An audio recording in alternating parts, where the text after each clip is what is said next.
The awkward first meeting. Jake stepped off the transport ship, his boots touching the smooth floor of the alien space station. Everything around him felt strange.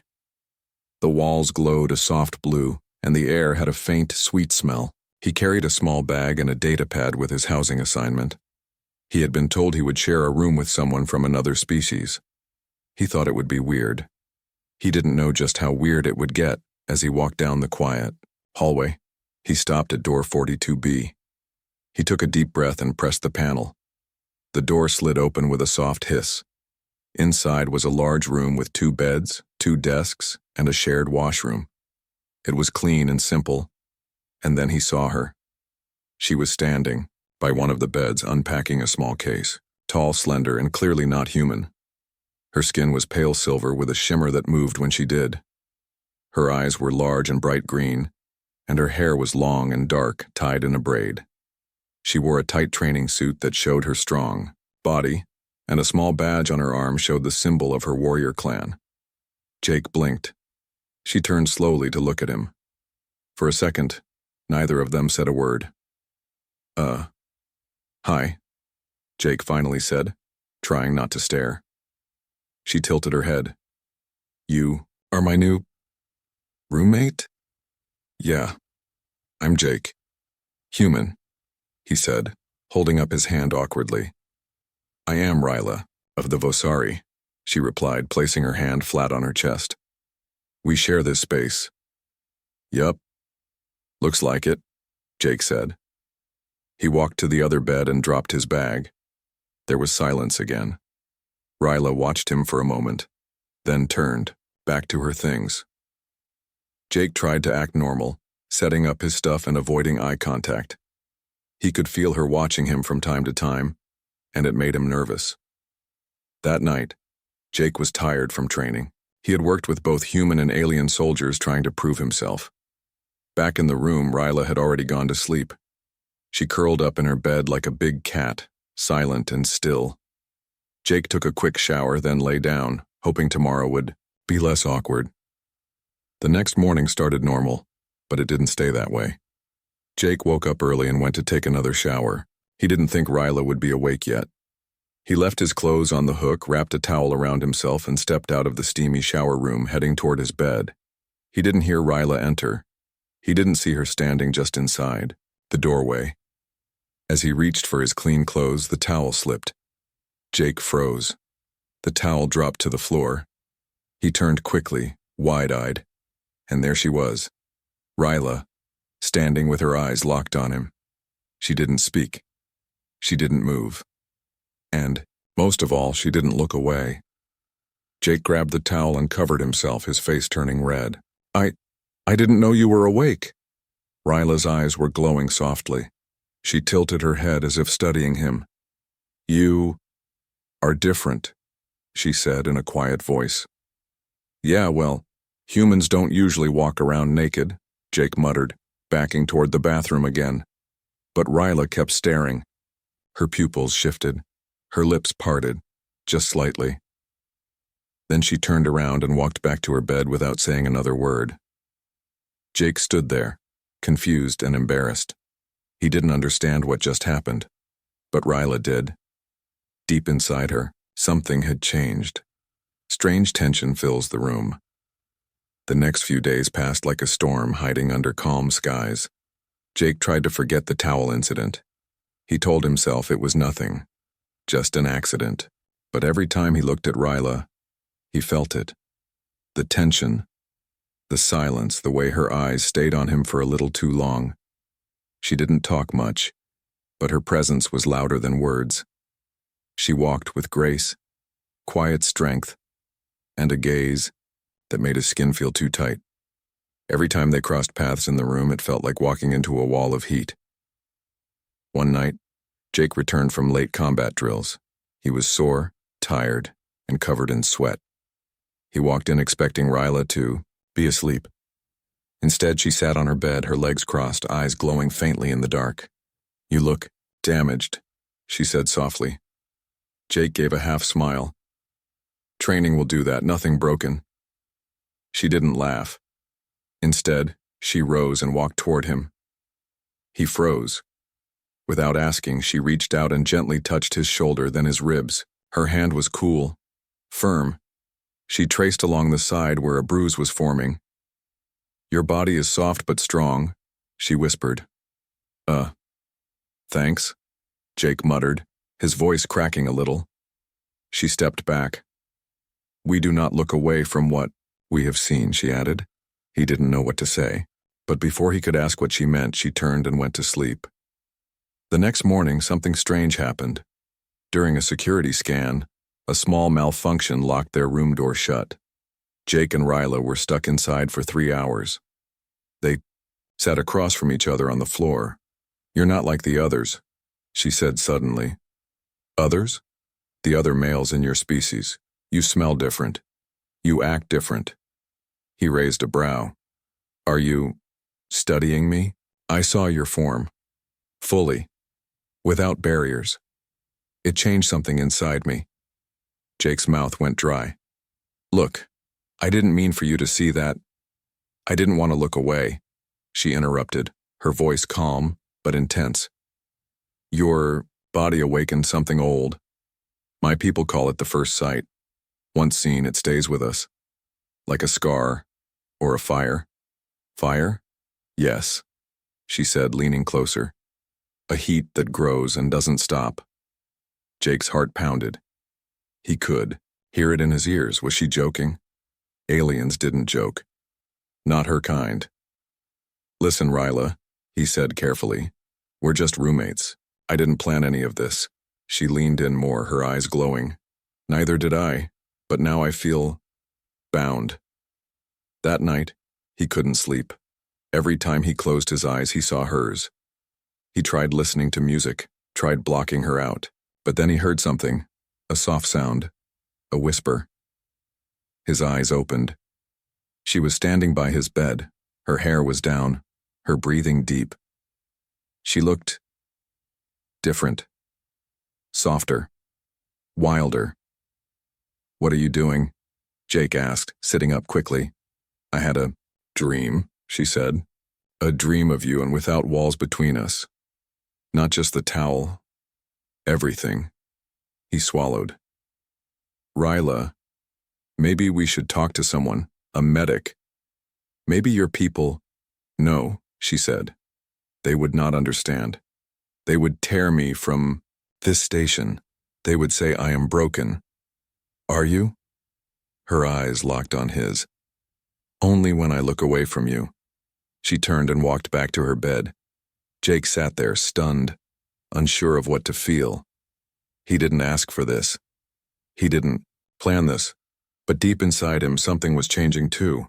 He was starting to feel the fire, the truth behind her gaze. Jake was not the same man he had been a week ago. He could feel it in the way he walked, in the way he thought, and most of all, in the way Ryla looked at him. Her eyes were no longer just watching. They were searching. Not with fear or shame, but with purpose. Something deep and wild stirred inside her every time their eyes met. Something ancient.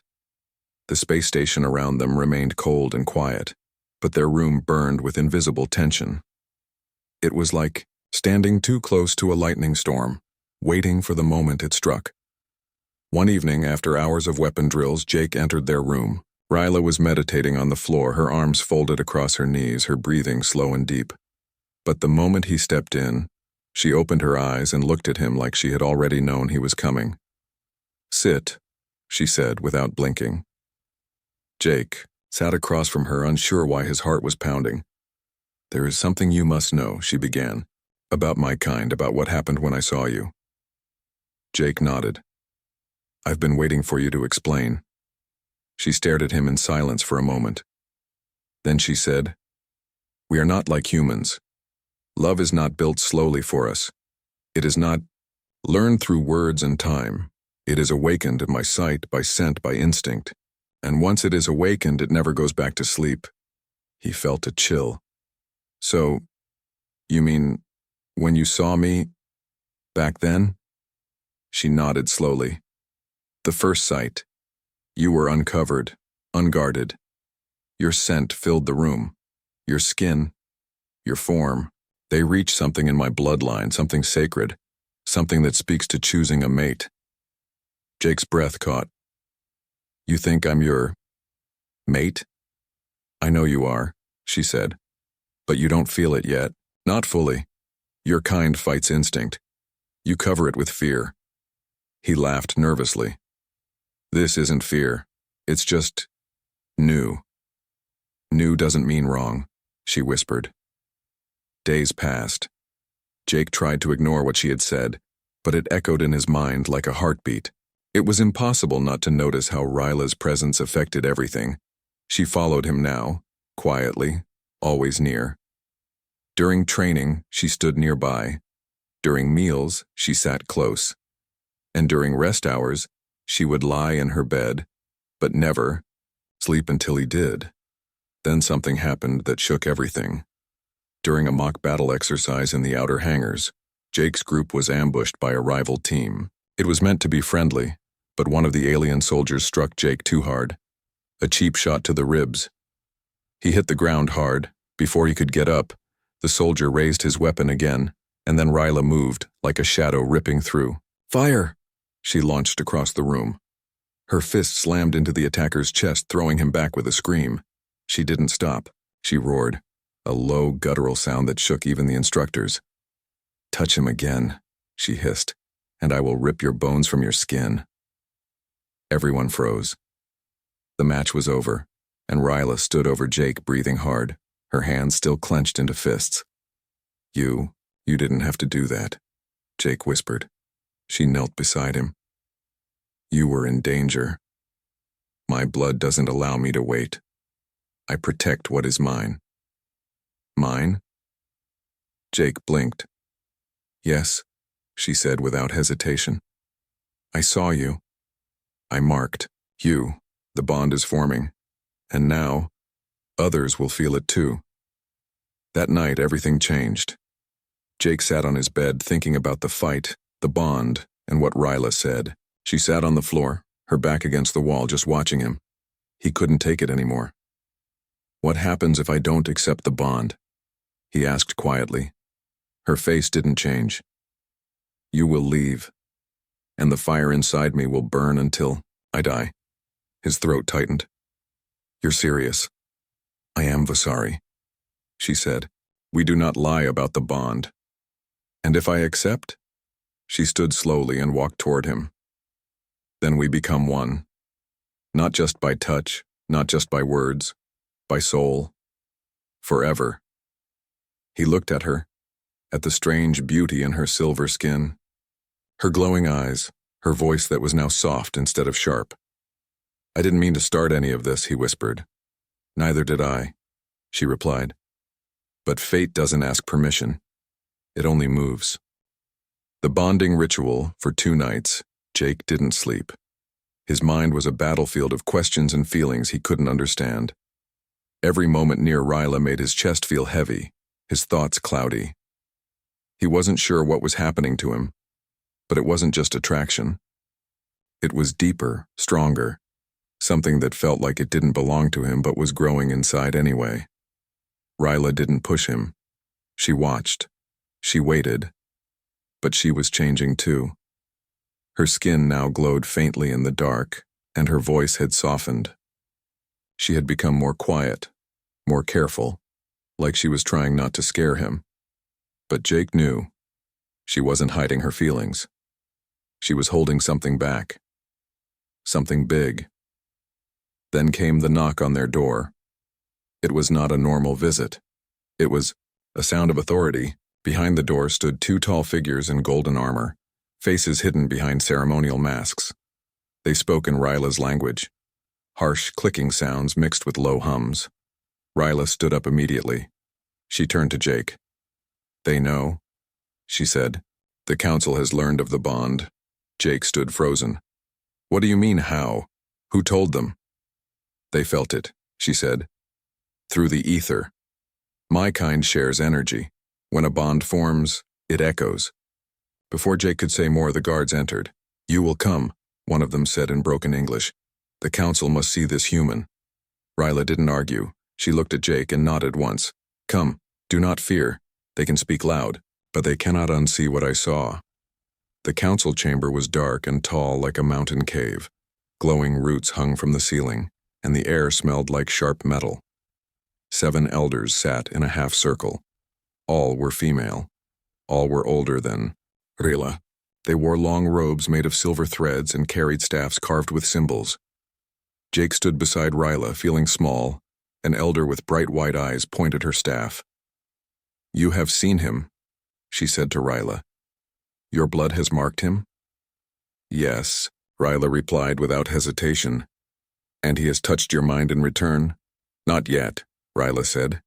But it is close. The room went quiet. Then another elder hissed. He is human. You know what that means? I know, Ryla said. His kind are not ruled by instinct. They choose, they leave, they lie.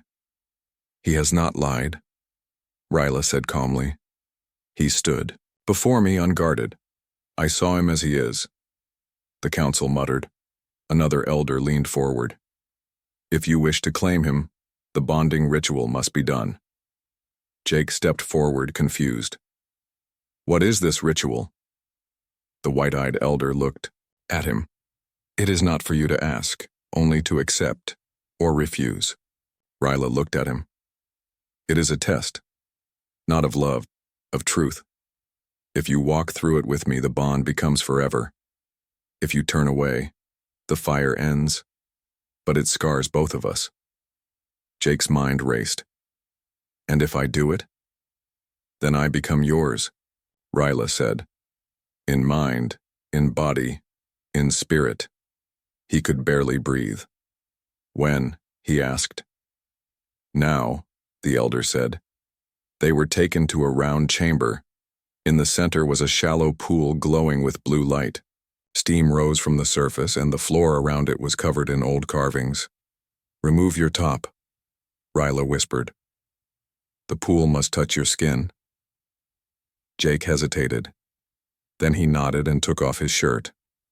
Ryla removed her upper armor revealing markings on her arms that now glowed softly.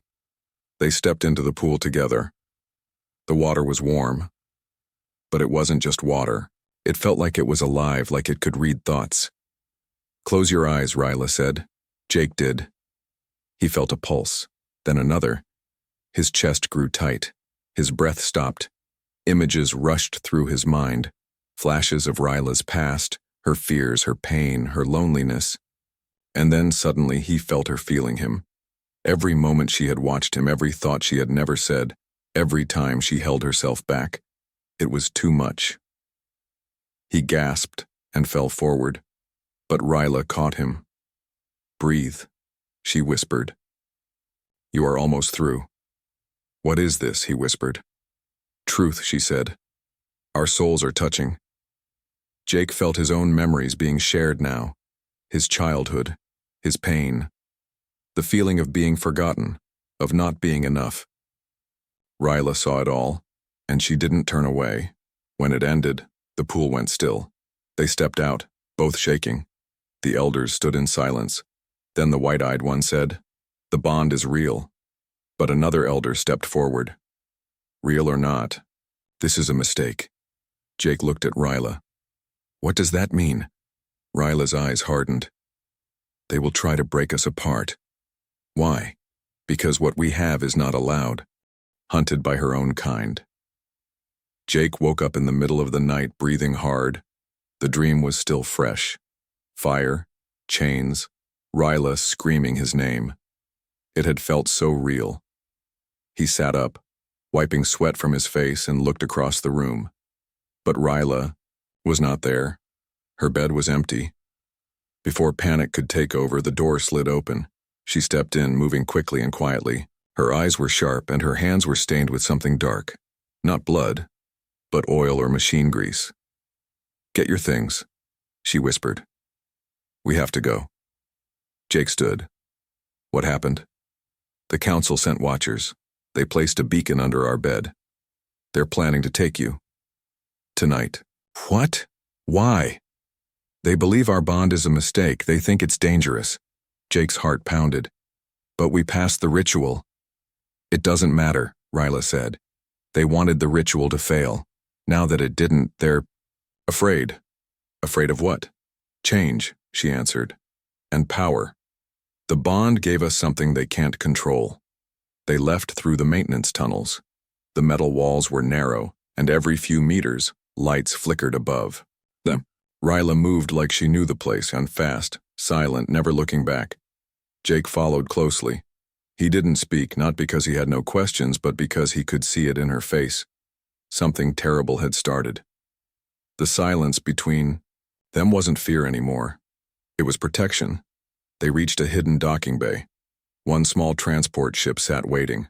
Lights dimmed, engines quiet. This is ours, Ryla said. I stole the launch codes. We have 10 minutes before they notice. Jake looked around.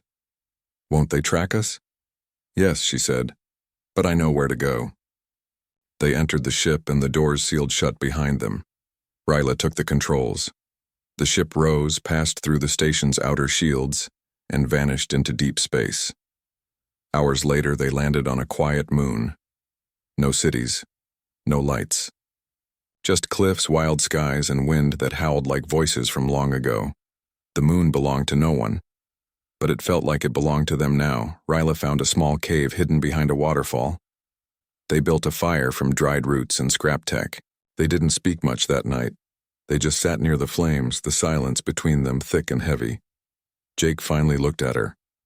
Why did you really take me away? She didn't answer at first, then she said, because if they took you, I would burn every council hall to the ground.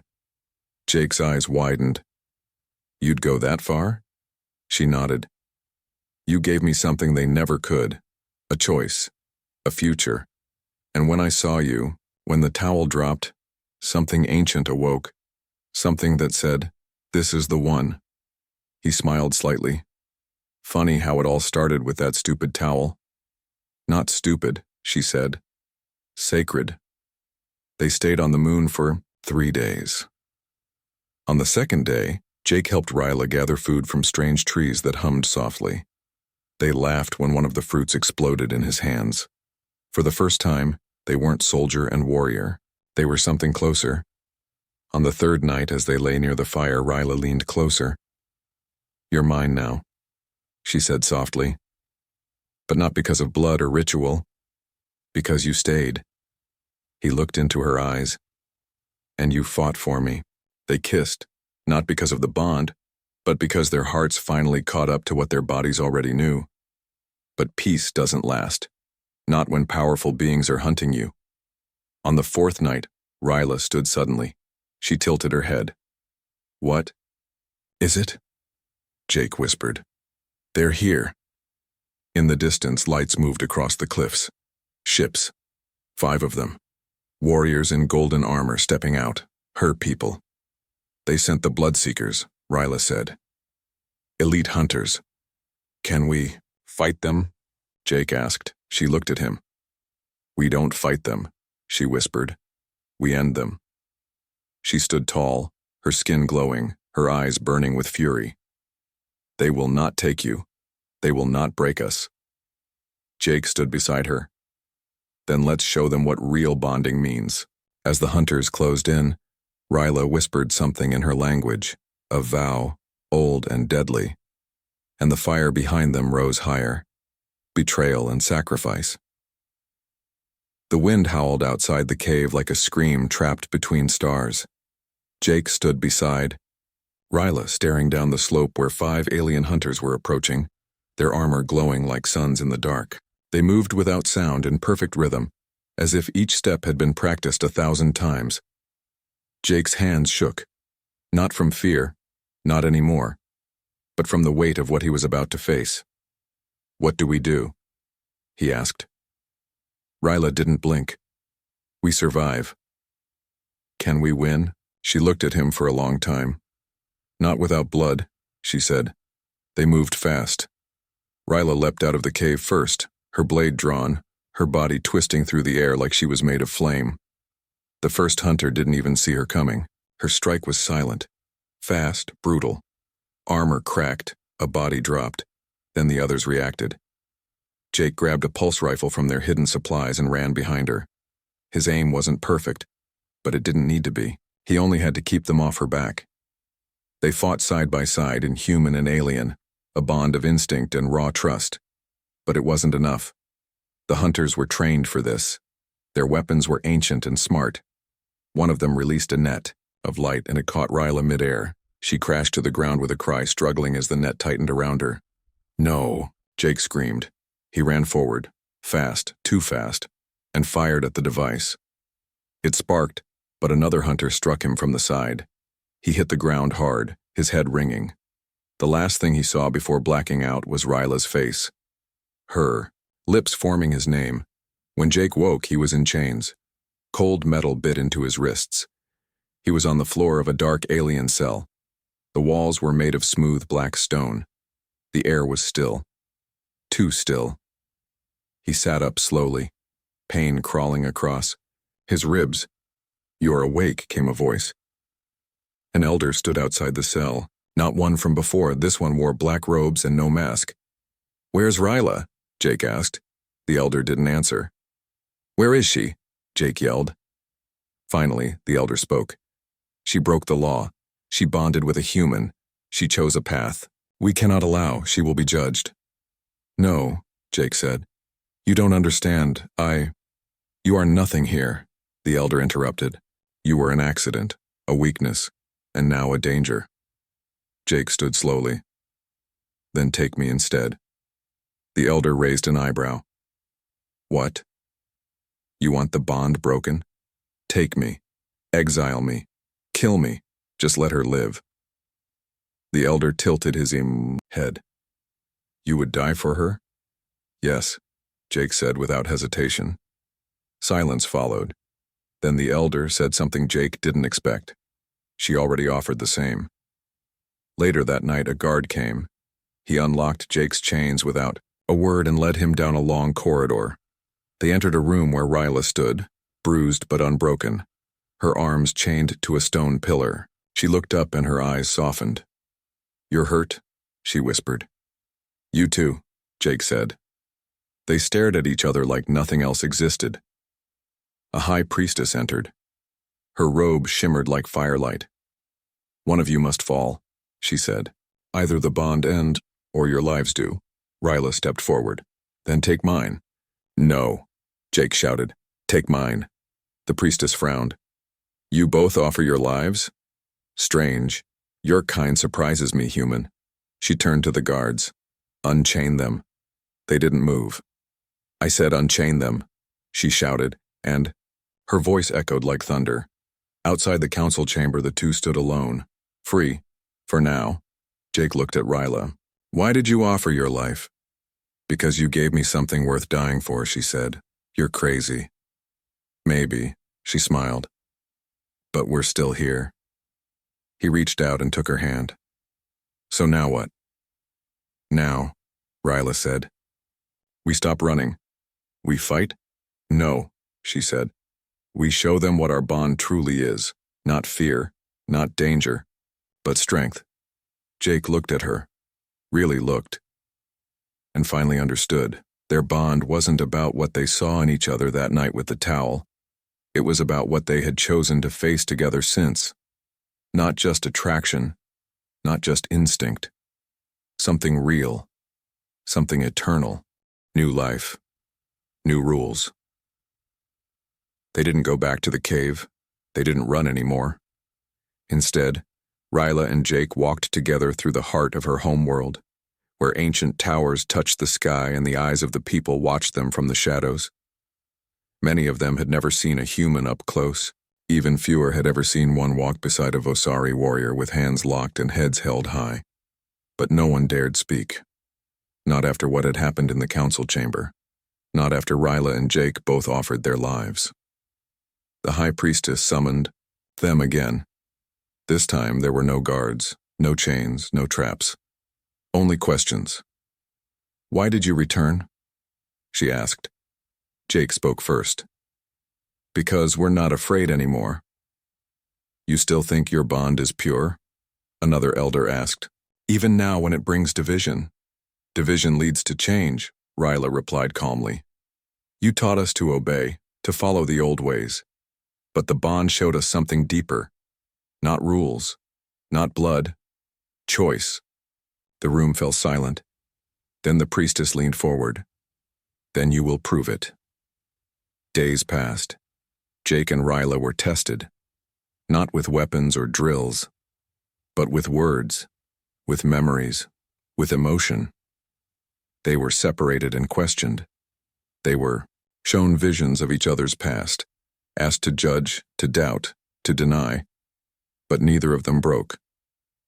When Jake saw Ryla's childhood, filled with isolation and harsh training, he didn't pity her. He admired her. When Ryla saw Jake's life on Earth, broken family, betrayal, loneliness, she didn't turn away. She embraced it.